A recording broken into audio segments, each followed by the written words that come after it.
وہ انسان جس کی خمیر میں پاکیزگی ہے، وہ انسان جس کی گٹی میں پاکیزگی ہے، وہ انسان جس کی گٹی میں معنویت ہے، وہ انسان جس کی فطرت میں روحانیت ہے، وہ انسان جس کی گٹی میں عبادت ہے۔ شہید مرزا مطہری کی کتاب ہے اسلام کا تعلیمی و تربیتی نظام۔ وہ اس میں ولیم جیمز جو جرمن کے یورپ کے ایک دانشور ہے، محقق ہے، وہ اس محقق کی بات نقل کرتے ہیں کہ ولیم جیمز نے کہا ہے کہ میں نے 20 سال کا وقت صرف کیا ہے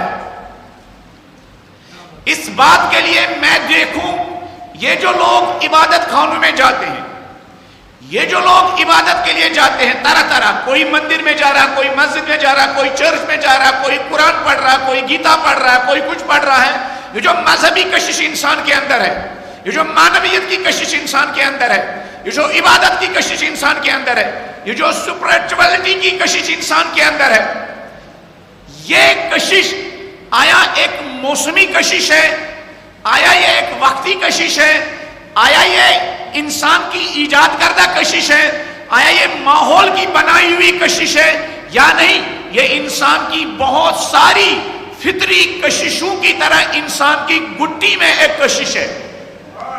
شہید مرزا مطہری کہتے ہیں، ولیم جیمز کہتا ہے میں نے 20 سال اس سوال کا جواب ڈھونڈنے کے لیے لگائے کہ میں دیکھوں یہ جو عبادت کے لیے لوگ جھکتے ہیں، یہ جو عبادت کے لیے لوگ آگے بڑھتے ہیں، یہ جو لوگ سر جھکاتے ہیں، یہ لوگ مذہبی کتابیں اٹھاتے ہیں، یہ لوگ دعا کی کتاب اٹھاتے ہیں، جو مناجات کی کتاب اٹھاتے ہیں، یہ ماحول نے ان کو دیا ہے۔ کوئی ہندو گھر میں پیدا ہوا، کوئی مسلم گھر میں پیدا ہوا اور وہاں اس کو یہ عادتیں ملی یا نہیں، انسان کی خمیر میں یہ چیزیں ہیں۔ پھر شہید مرزا مطہری کہتے ہیں، ولیم جیمز کہتے ہیں 20 سال کے بعد میں اس نتیجے پر پہنچا یہ ساری جو عبادتوں کی طرف کشش ہے، یہ جو معنویت کی طرف کشش ہے، یہ جو روحانیت کی طرف کشش ہے، یہ انسان کی خمیر اور انسان کی فطرت اور انسان کی گٹی میں پائبست ہے۔ لیکن اس ویسٹرن کلچر نے کیا کیا؟ اسی فطرت کے خلاف جنگ کی۔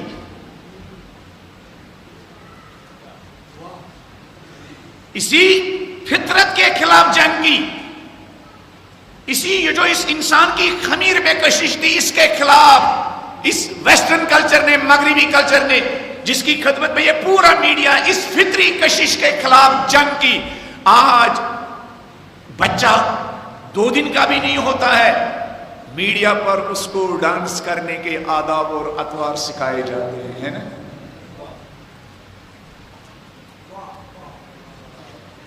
آج بچے کو بھی بولنا بھی نہیں آتا ہے، لیکن اس کو ناچنا، گانا، ڈانس کرنا، ہلڑ بازی کرنا، شور مچانا، بیہودہ حرکتیں کرنا، حیوانوں جیسے حرکتیں کرنا۔ پہلی مجلس میں نے کہا یہ اس طرح کی حرکت کرنے والوں کو آخرت میں بندروں کی طرح محشور کیا جائے گا۔ ناچ گانا جن کا مشغلہ ہو، ڈانس جن کا مشغلہ ہو، بیہودہ کام جن کا مشغلہ ہو، ان کو بندروں کی شکل میں اٹھایا جائے گا۔ کیوں بندروں کی شکل میں اٹھایا جائے گا؟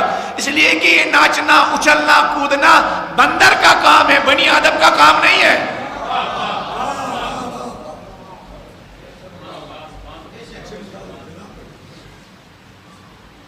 تو اس انسان کو مقام انسانیت سے گرا کر آج کے انسان نے بندر کے مقام تک پہنچا دیا، حیوان کے مقام تک پہنچا دیا۔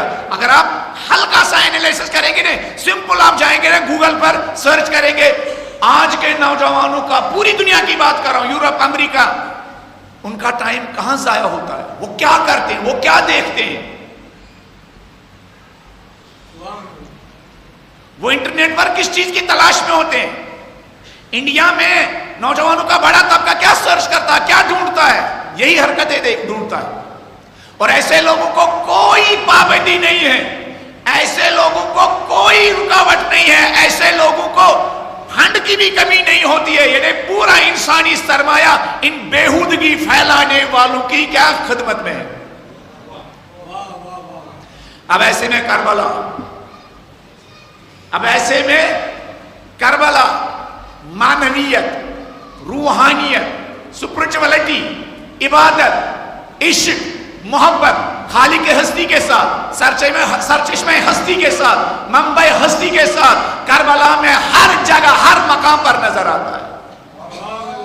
ایسا لگتا ہے حسین علیہ السلام انسان کو دوبارہ اس فطرت کی طرف واپس لانا چاہتے ہیں جس فطرت سے یزید انسان کو دوبارہ کیا بہکانا چاہتا تھا، جس فطرت پر انبیاء نے، جس فطرت پر نبی مصطفیٰ صلی اللہ علیہ وآلہ وسلم نے واپس لایا تھا، اس پاکیزگی کی فطرت کی طرف، اس طہارت کی فطرت کی طرف، وہ خالق کے ساتھ راز و نیاز کرنے کی فطرت کی طرف، عبادت کی فطرت کی طرف جس طرف لایا تھا، یزید نے پھر وہ کام کیا تھا کہ دوبارہ انسان کو اسی حیوانی کلچر اور حیوانی فطرت کی طرف لے گیا تھا۔ اس لیے مولا نے یزید کے جو کرائم گنے ہیں، یزید کے جو جرم گنے ہیں، وہ جرم کیا تھے؟ وہ مولا حسین نے جب مدینے سے نکل ہی رہے تھے اس وقت جو یزید کے کارنامے گنے تھے، ان میں سے ایک کارنامہ، سیاہ کارنامہ یہ گنا تھا کہ وَيَزِيدُ رَجُلٌ شَارِبُ الْخَمْرِ مُعْلِنٌ بِالْفِسْقِ۔ میں یزید کی بیعت نہیں کر سکتا ہوں، کیوں؟ یزید شرابی ہے اور مُعْلِنٌ بِالْفِسْقِ، عَلَى الْإِعْلَانِ کھلم کھلا فسق و فجور انجام دینے والا۔ آج جو علل اعلان اور علل اعلان کھلم کھلا فسق و فجور کو رواج دے رہے ہیں، یہ کون لوگ ہیں؟ علل اعلان فسق و فجور کو پرچار کرنے والے، علل اعلان گناہوں اور لغو کلچر کو پروموٹ کرنے والے ہمارے زمانے کے یزید ہے۔